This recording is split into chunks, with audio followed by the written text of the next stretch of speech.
तो डाइलेक्ट्रिक्स से संबंधित एक और विषय है और जिसको हम लोग कहते हैं डिस्प्लेसमेंट फील्ड। तो आज उसकी थोड़ी चर्चा करेंगे। डिस्प्लेसमेंट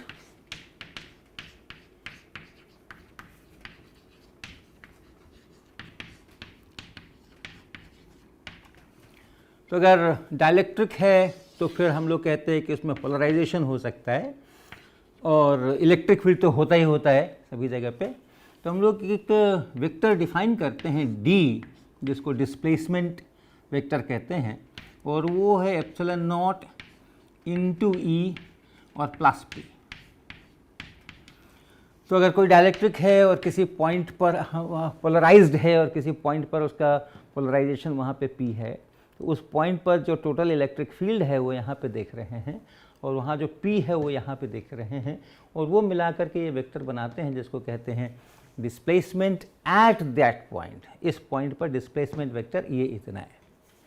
उसको डिस्प्लेसमेंट क्यों कहते हैं मुझको ठीक से अंदाज़ा नहीं है इसका, हिस्ट्री में जाना पड़ेगा कि डिस्प्लेसमेंट नाम क्यों पड़ा इसका। शायद पोलराइजेशन होता है उस समय में, कुछ इलेक्ट्रॉन क्लाउड्स का डिस्प्लेसमेंट होता है, वहाँ से कोई रिलेशन है या क्यों है पता नहीं, लेकिन नाम तो नाम है, बस नाम मात्र के लिए इसको ध्यान में रखेंगे कि इसको डिस्प्लेसमेंट फील्ड कहते हैं। लेकिन ये क्वांटिटी बड़ी यूज़फुल है, ये क्वांटिटी बहुत यूज़फुल है और इस कारण से इसको हम लोग पढ़ते हैं। तो एक एग्जांपल लेते हैं कि जैसे कैपेसिटर प्लेट है, मान लें हमारे पास कैपेसिटर है और उस कैपेसिटर के जो दो प्लेट्स हैं उस पर प्लस और माइनस चार्जेस है, चार्ज्ड कैपेसिटर है। तो ये चार्जेस हैं यहाँ पे, ये जो सरफेस चार्ज डेंसिटी है वो सिग्मा है, प्लस सिग्मा यहाँ पे और माइनस सिग्मा यहाँ पे। और कोई एक डाइलेक्ट्रिक स्लैब है उसी तरीके की, प्लेन पैरेलल कैपेसिटर मैंने लिया है, तो बड़ा सा इसका सरफेस एरिया हमने लिया हुआ है, यहाँ पर भी और वैसा ही बड़ा सा सरफेस एरिया इसका भी लिया हुआ है। ये डाइलेक्ट्रिक स्लैब है, ये डाइलेक्ट्रिक का स्लैब है।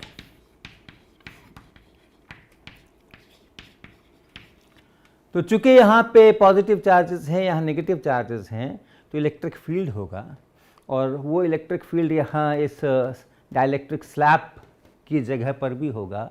उस इलेक्ट्रिक फील्ड के कारण से इलेक्ट्रॉन क्लाउड्स शिफ्ट होंगे, या अगर परमानेंटली वहाँ डायपोल मोमेंट्स हैं तो वो रोटेट करेंगे, और कुल मिलाकर के ये पोलराइज्ड हो जाएगा, पोलराइजेशन हो जाएगा, और वो पोलराइजेशन जो है वो पोलराइजेशन वेक्टर P बन जाएगा इसके अंदर में।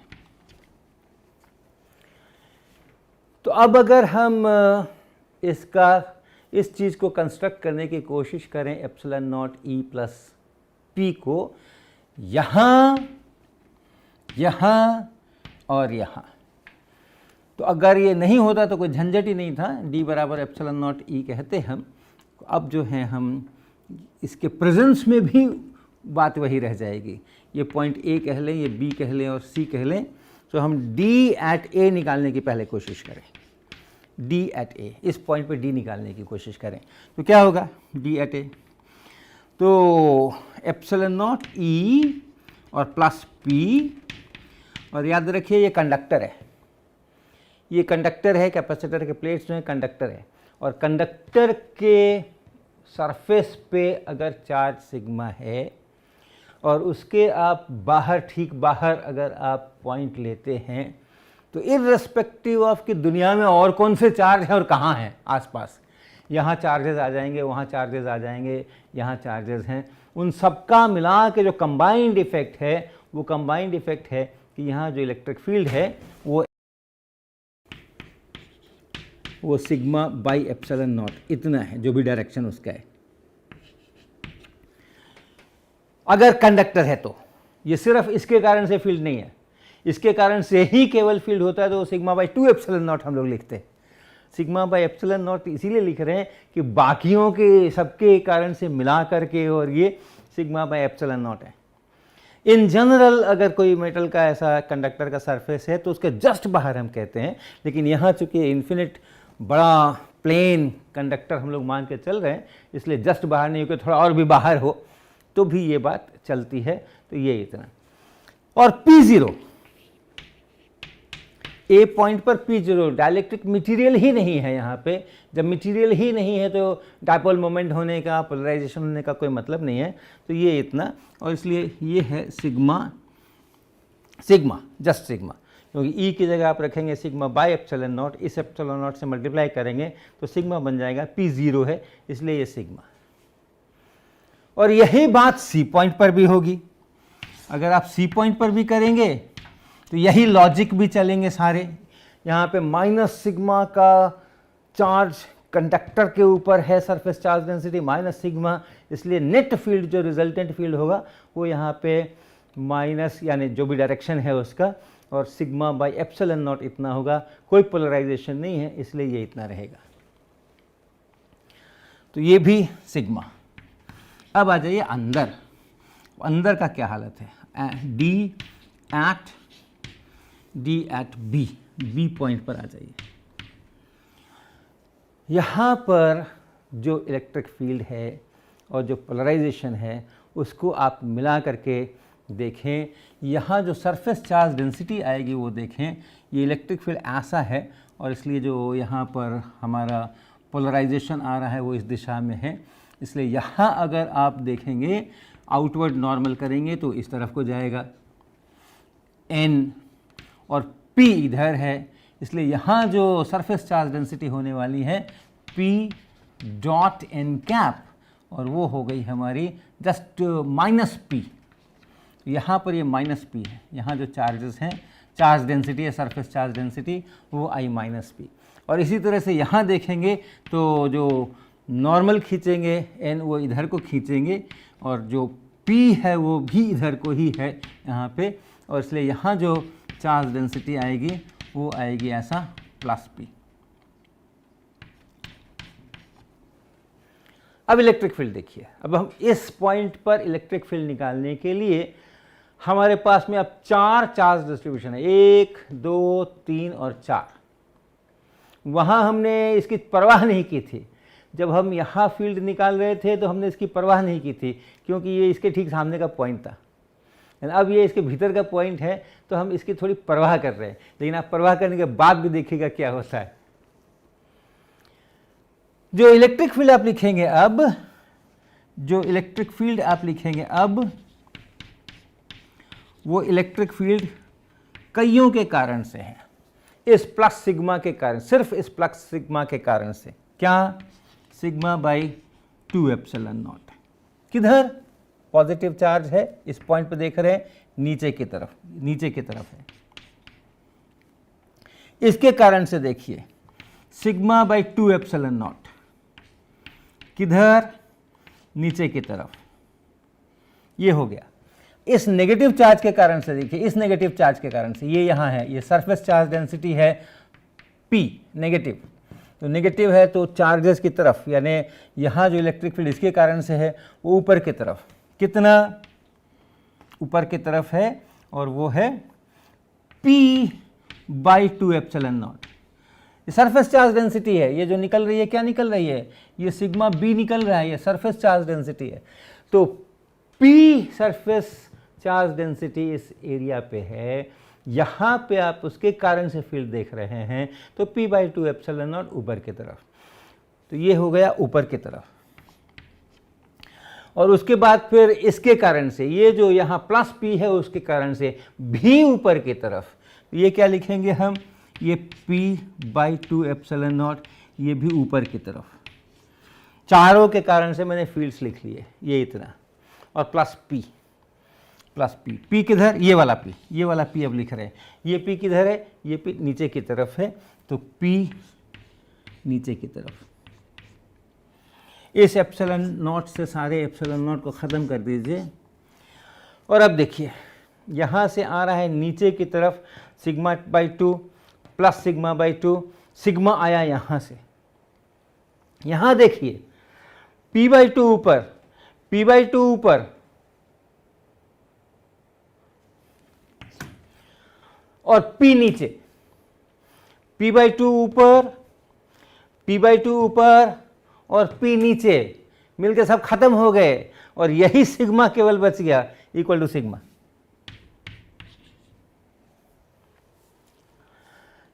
तो ए पॉइंट पर जो डी का वैल्यू है वो सिग्मा है, सी पॉइंट पर जो डी का वैल्यू है वो सिग्मा है, और डाइलेक्ट्रिक स्लैब के भीतर भी जो डी का वैल्यू है वो भी सिग्मा है। तो डाइलेक्ट्रिक के ऊपर चार्जेस आ गए हैं, सरफेस चार्जेस आ गए हैं, उनसे कोई मतलब नहीं है, उनसे कोई मतलब नहीं है। ये डी को सिर्फ मतलब है किससे? सिग्मा से, फ्री चार्ज डेंसिटी से। ये बाउंड चार्ज डेंसिटी है, ये बाउंड चार्ज डेंसिटी है, और ये फ्री चार्ज डेंसिटी है, बैटरी से ला करके हमने इस पर बिठाया हुआ है। तो डी जो है कहीं ना कहीं फ्री चार्ज से ज़्यादा इंटीमेटली रिलेटेड है, और बाउंड चार्ज है भी तो एटलीस्ट कुछ सिमेट्रिकल परिस्थितियों के अंदर में वो डी को इफेक्ट नहीं करते हैं, इलेक्ट्रिक फील्ड को इफेक्ट करते हैं, लेकिन वो डी को इफेक्ट नहीं करते हैं। तो ऐसा डी की प्रवृत्ति है। हम लोगों ने गॉस लॉ की बात की थी, Gauss's law, divergence of E is equal to rho by epsilon naught, और इसी का इंटीग्रल फॉर्म फिर बनाया था E dot D A on a close surface is equal to charge enclosed divided by epsilon not.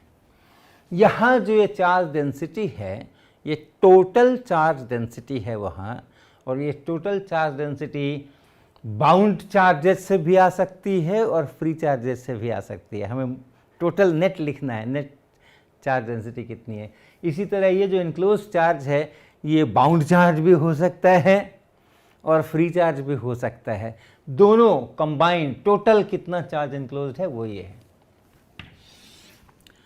अब ये Gauss's law को हम लोग इस डिस्प्लेसमेंट डी के टर्म्स में लिखने की कोशिश कर रहे हैं अभी। तो ये जो रो है, divergence of E is equal to rho, ये रो बी भी हो सकता है, रो एफ भी हो सकता है, बाई एप्सिलॉन नॉट। अगर डाइलेक्ट्रिक है और डाइलेक्ट्रिक के अंदर में पोलराइजेशन हो गया है और वो पोलराइजेशन यूनिफॉर्म भी नहीं है और उसका डाइवर्जेंस भी ज़ीरो नहीं है, डाइवर्जेंस ऑफ पी जो है वो ज़ीरो नहीं है, तो वैसी हालत में हमें volume bound volume charge density मिल सकती है। या सरफेस भी है, अगर डाइलेक्ट्रिक का सरफेस है और उस सरफेस पर चार्जेस आ गए हैं तो उस सरफेस चार्ज डेंसिटी को भी डिराक डेल्टा फंक्शन का इस्तेमाल करके वॉल्यूम चार्ज डेंसिटी हम बना सकते हैं, और वो वॉल्यूम चार्ज डेंसिटी हम फिर डाइवर्जेंस के रूल के अनुसार उसको मैच करा सकते हैं। तो ऐसा लिख सकते हैं हम इन जनरल। और जो रो बी है ये है माइनस डाइवर्जेंस ऑफ पी, तो इसको ऐसा लिख सकते हैं प्लस रो एफ और बाई एप्सिलॉन नॉट। इस एप्सिलॉन नॉट को यहाँ गुना कर दीजिए, epsilon naught into divergence of E is equal to minus divergence of P plus free charge density. ये सिर्फ फ्री चार्जेस की डेंसिटी है, वहाँ पे बाउंड चार्ज भी पड़े हैं, लेकिन अब जो ये एफ लिखा जा रहा है, रो एफ लिखा जा रहा है, ये जो लिखा जा रहा है ये फ्री चार्जेस की डेंसिटी है। और इसको आप इधर ले आए, एप्सिलॉन नॉट को इसके साथ कर लें, डाइवर्जेंस ऑफ एप्सिलॉन नॉट ई, ये इसको लिख लिया हमने, और इसको हम इधर ला रहे हैं तो इधर आके ये माइनस का प्लस हो गया है, डाइवर्जेंस बाहर है, ये ऐसा प्लस बन जाएगा, प्लस पी बन जाएगा यहाँ पे, और इस साइड में बचेगा रो एफ, यानी divergence of D is equal to rho F. तो जैसे डाइवर्जेंस ऑफ ई बराबर total charge density divided by epsilon naught है, उसी प्रकार से डाइवर्जेंस ऑफ डी बराबर फ्री चार्ज डेंसिटी वहाँ उस पॉइंट पर कितनी है वो यहाँ पर है। तो ये हमारे गॉसेस लॉ का दूसरा प्रकार है, ये दूसरा प्रकार है, इसी से निकाल करके लाया हूँ, इसी से निकाल करके लाया हूँ, कोई अलग रूल नहीं है ये। लेकिन आप चाहें तो सिर्फ फ्री चार्ज डेंसिटी के टर्म्स में इसको लिख सकते हैं, क्योंकि फ्री चार्जेस होते हैं उनको हम कंट्रोल करते हैं, हम बैटरी से चार्ज डालते हैं वगैरह, और जो बाउंड चार्जेस होते हैं वो डाइलेक्ट्रिक पोलराइज हो गया और चार्जेस आ गए तो उस पर हमारा कंट्रोल उतना नहीं होता है। हम मनचाहा रो बी पैदा करना ज़्यादा कठिन है, मनचाहा रो एफ पैदा करना उसकी अपेक्षा ज़्यादा आसान है। तो अगर हम केवल फ्री चार्ज के टर्म्स में गॉसेस लॉ लिखना चाहें, रो बी का चूंकि हमें पता नहीं है, तो हमको इस डी के साथ उसको हम लिख सकते हैं, और करस्पॉन्डिंगली इसका भी हम ये इंटीग्रल फॉर्म ले सकते हैं डी डॉट डी ए किसी क्लोज सरफेस पर, और वो क्या हो जाएगा, केवल फ्री चार्ज को देखिए, फ्री चार्ज इनक्लोज्ड, उस वॉल्यूम में अगर कोई बाउंड चार्ज है तो इग्नोर कर दीजिए उसको, सिर्फ फ्री चार्ज को देखिए, this that's it. Epsilon not भी लगाने का ज़रूरत नहीं है क्योंकि एप्सिलॉन नॉट इसके अंदर में ऑलरेडी आ जाता है। तो ऐसा करके हम लोग ये गॉसेस लॉ को भी इसमें लिख सकते हैं। अब हम लोग एक एग्जाम्पल लेते हैं, एक सवाल बनाते हैं जिनमें कि इन चीज़ों की थोड़ी सी और प्रैक्टिस करते हैं। तो पहले जगह बना लें। तो सवाल हम लोग ऐसे लिख रहे हैं कि हमारे पास में एक स्फेरिकल डाइलेक्ट्रिक मटेरियल है, linear dielectric material, radius r है, और सेंटर पे एक फ्री चार्ज मैंने उसमें एम्बेड कर दिया है। ये फ्री चार्ज q हमने उसको सेंटर पर एम्बेड कर दिया है। So a free charge q is placed at the center of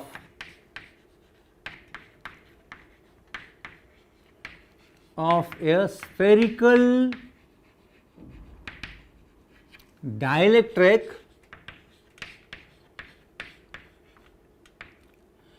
और कैसा डाइलेक्ट्रिक है, तो लीनियर डाइलेक्ट्रिक है with electric susceptibility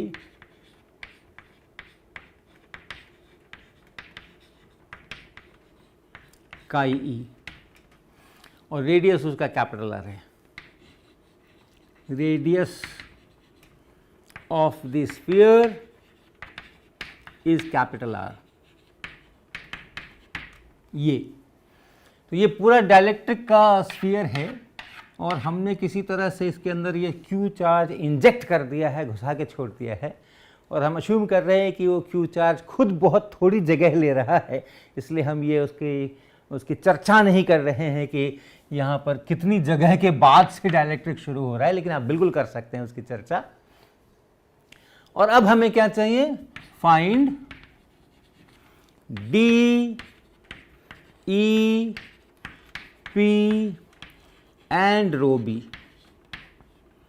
at all places। तो हर जगह पे इसके अंदर, इसके बाहर, इसके अंदर भी, इसके बाहर भी मुझे ये सारी चीज़ें चाहिए।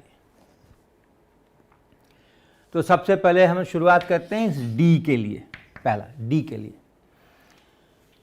तो जिस पॉइंट पर मुझे ये d का वैल्यू चाहिए, वो पॉइंट इस स्फीयर के अंदर भी हो सकता है, बाहर भी हो सकता है, वहाँ से हम एक स्फेरिकल सरफेस खींचेंगे और उसके ऊपर हम गॉस लॉ का इस्तेमाल करेंगे। तो अगर यहाँ है, हम बाहर में हैं, हम ऐसा एक स्फेरिकल सरफेस बनाएंगे कंसेंट्रिक। तो r greater than capital R के लिए अगर हम काम कर रहे हैं, हम ऐसा एक स्फेरिकल सरफेस बनाएंगे और उस पर इस्तेमाल करेंगे किसका, गॉस लॉ का। क्या है Gauss law, d dot D A on a close surface is equal to q free enclosed. ये तो सारी सिमिट्री है, q चार्ज यहां रखा गया है सेंटर के ऊपर। तो किसी भी थीटा फाई पर आप रहिए, आर पे, छोटे आर पे डिपेंड कर सकते हैं, लेकिन थीटा फाई पे डिपेंड नहीं करेंगे। जैसा इधर वैसा इधर, वैसा इधर, वैसा इधर, वैसा इधर, वैसा उधर।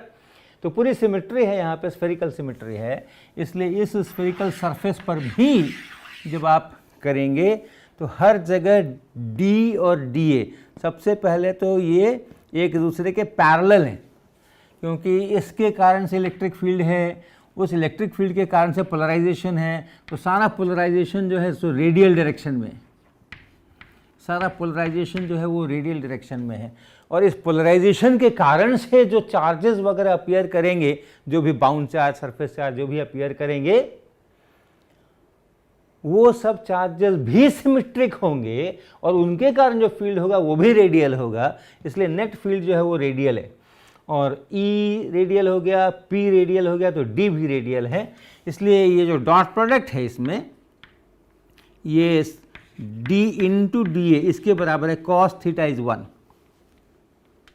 और D कांस्टेंट है, तो ये लेफ्ट हैंड साइड जो है वो इसके बराबर है ये, और इसमें से भी D चूँकि हर जगह एक ही जितना रहने वाला है इस सरफेस के ऊपर, यहाँ यहाँ यहाँ यहाँ यहाँ यहाँ जो भी D है सभी जगह स्फेरिकल सिमेट्री है, इसलिए ये है D into 4 into R square. ये कौन सा R है, ये कौन सा R है, ये R है, ये small r greater than capital R। तो हमने जिस पॉइंट पे D निकालना था, यहाँ D निकालना था या यहाँ D निकालना था, उसकी दूरी जो है वो R है, ये D इंटू 4 स्क्वायर इस क्लोज सरफेस पे हमने इंटीग्रेट किया है। और राइट हैंड साइड क्या है, इनक्लोज्ड फ्री चार्ज, सिर्फ ये Q, इसमें अगर कोई बाउंड चार्ज आया है, वॉल्यूम चार्ज आया है, भूल जाइए। यहाँ कोई सरफेस चार्ज आया है, बाउंड सरफेस चार्ज आया है, भूल जाइए। सिर्फ और सिर्फ इस पूरे वॉल्यूम के अंदर में जो volume enclosed by this spherical surface है, उसके अंदर में फ्री चार्ज को केवल ढूंढना है, और वो एक ही है, और इसलिए ये बराबर है Q। राइट हैंड साइड जो है वो जस्ट Q है, ये वाला, और जो लेफ्ट हैंड साइड है वो ये वाला है, इसलिए D बराबर Q divided by 4 small r square, ऐसा।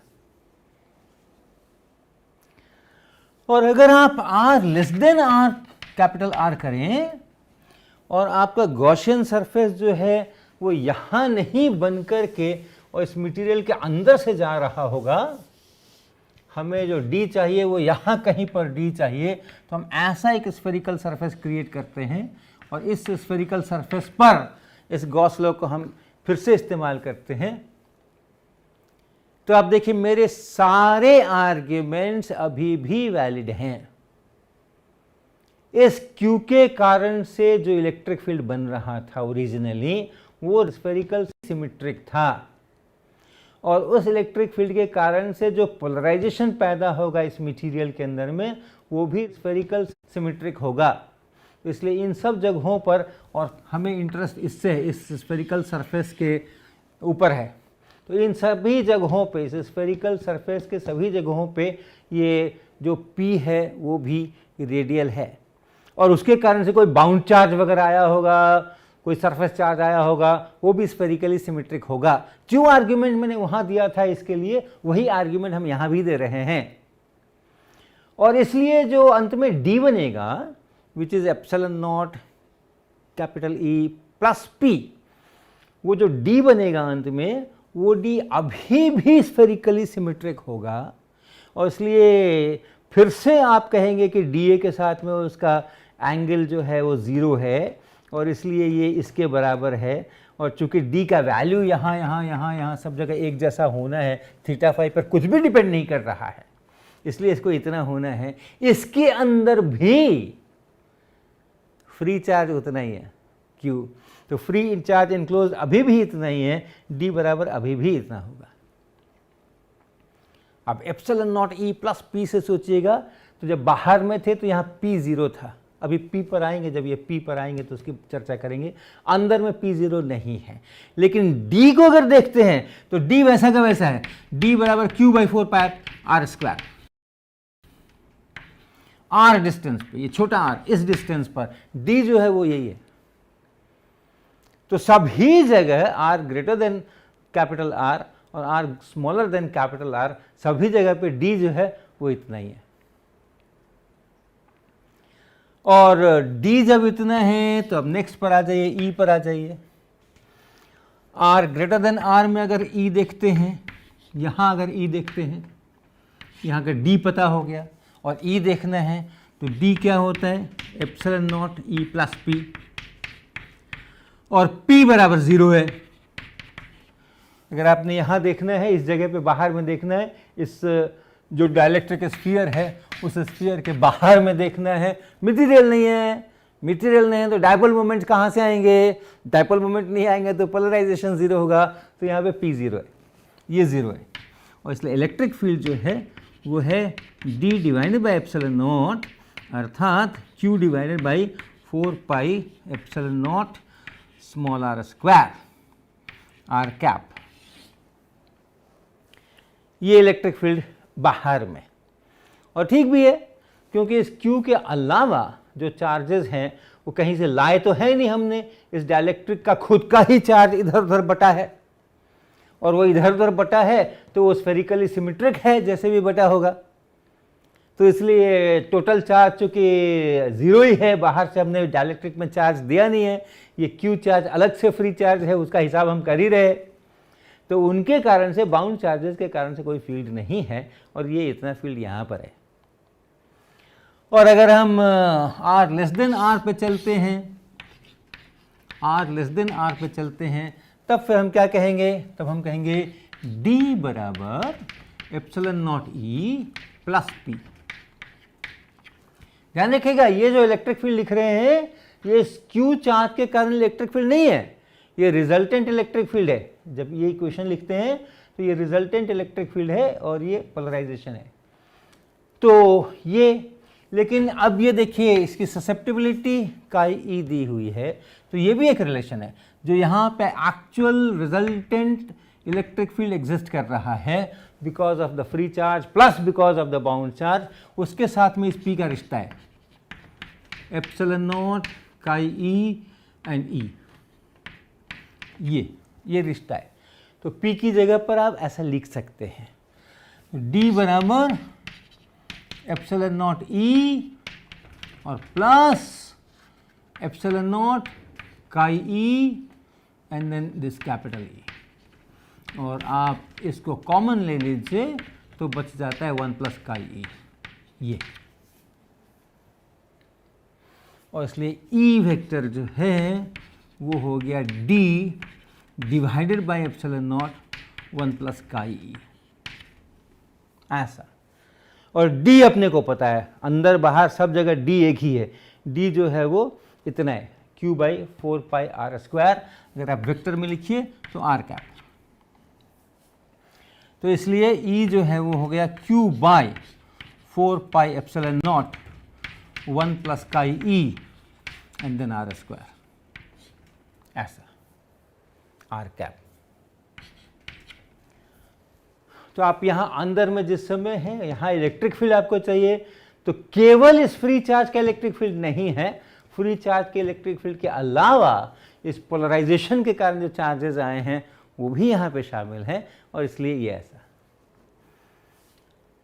P बाहर में 0, P अगर देखते हैं R greater than capital R करेंगे तो 0, और अंदर में अगर देखते हैं तो P is epsilon naught chi E times ई, और ई अभी अभी हमने निकाला है, तो ये हो गया हमको इतने से, इसको और मल्टीप्लाई कर दीजिए, एप्सिलॉन नॉट काई ई से मल्टीप्लाई कर दीजिए q divided by 4 pi epsilon naught और फिर 1 प्लस काई ई और फिर r स्क्वायर, एप्सिलॉन नॉट को काट डालिए, तो ये इतना p अंदर में। और अब बच गया रो बी, तो रो बी अगर आते हैं तो रो बी देख लीजिए क्या है, rho B is equal to minus divergence of p, और r greater than capital R के लिए तो 0 ही है, बाहर में तो बाउंड चार्ज होने का कोई मतलब ही नहीं है, डाइलेक्ट्रिक ही नहीं है, तो बाउंड चार्ज कहाँ से आएंगे।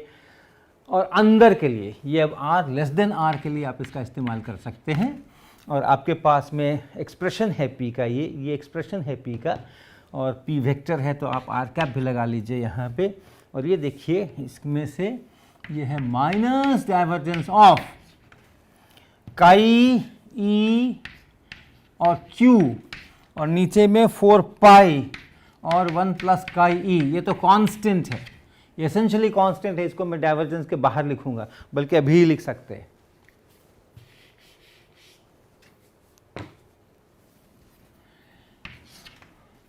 ये काई ई लिख लिया, q लिख लिया, 4 पाई लिख लिया, 1 प्लस काई ई लिख लिया, r cap by r square बच गया।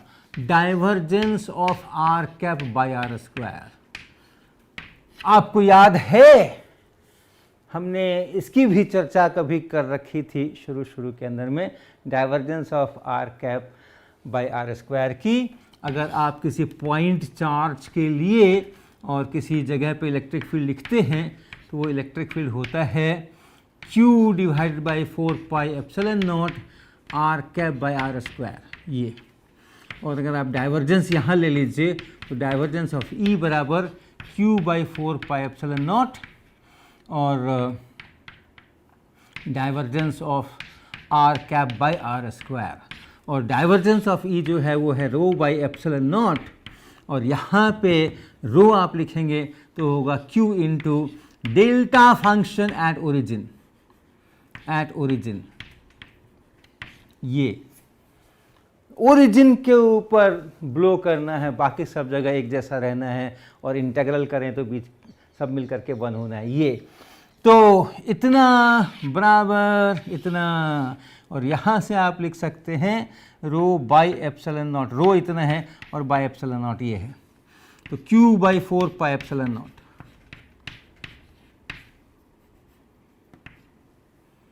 Divergence of R cap divided by R square is equal to Q by epsilon naught delta cube R।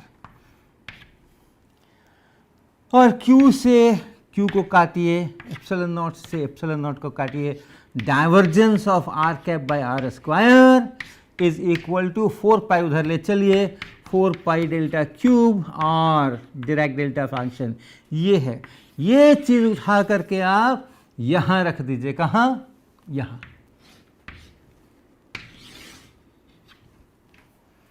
और आपको वॉल्यूम चार्ज डेंसिटी मिलेगी। और ये वॉल्यूम चार्ज डेंसिटी जो आपको मिलने वाली है, ये कितना चार्ज वहाँ पे बन रहा है उसको देखिए। ये 4 पाई से कटेगा, वो सब अलजेब्रा कर लीजिएगा। उतना चार्ज आपको डायरेक्ट डेल्टा फंक्शन के रूप में मिल रहा है, यानी वो भी पॉइंट चार्ज है, वो भी पॉइंट चार्ज है। Q के बराबर नहीं है, इस Q के बराबर नहीं है, माइनस Q नहीं है, उससे अलग है क्योंकि ये काई ई वगैरह आ गए हैं, लेकिन उतना ही है। तो चूंकि हमने ये अश्यूम करके चले हैं कि बस जस्ट एम्बेड किया है, पॉइंट चार्ज है और वहीं से डाइलेक्ट्रिक शुरू हो गया है, इसलिए वहीं पर वो बाउंड चार्ज दिखाया जा रहा है। आप जब रखेंगे वहाँ एक्चुअल मटेरियल, जो प्लस Q फ्री चार्ज रखना है तो किसी मटेरियल पर ही रखना है, तो वो थोड़ी जगह लेगा और उसके बाद डाइलेक्ट्रिक शुरू होंगे। तो वो जो जगह लेगा और जहाँ से डाइलेक्ट्रिक शुरू होगा वहाँ पे वो सरफेस के ऊपर एक्चुअली ये चार्ज बटने वाला है। लेकिन हमने चूंकि उसके लिए स्कोप नहीं छोड़ा है, आइडियलाइजेशन कर दिया है, पॉइंट चार्ज Q है और तुरंत से डाइलेक्ट्रिक शुरू हो गया है, तो इसलिए वो जो बाउंड चार्ज है वो भी एक डायरेक्ट डेल्टा फंक्शन के रूप में मुझे मिल रहा है। और यहाँ जो सरफेस है, इस सरफेस के ऊपर फिर से आप कैलकुलेट कर सकते हैं उसी का नेगेटिव, क्योंकि टोटल चार्ज इसके ऊपर 0 होना है। ये हमारा ये सारी चीज़ें इस तरह से इसमें से निकल करके आती हैं। और इसी की चर्चा अगले लेक्चर में भी चलेगी इस डिस्प्लेसमेंट वेक्टर की, और देखेंगे हम कि क्या प्रॉपर्टीज़ है।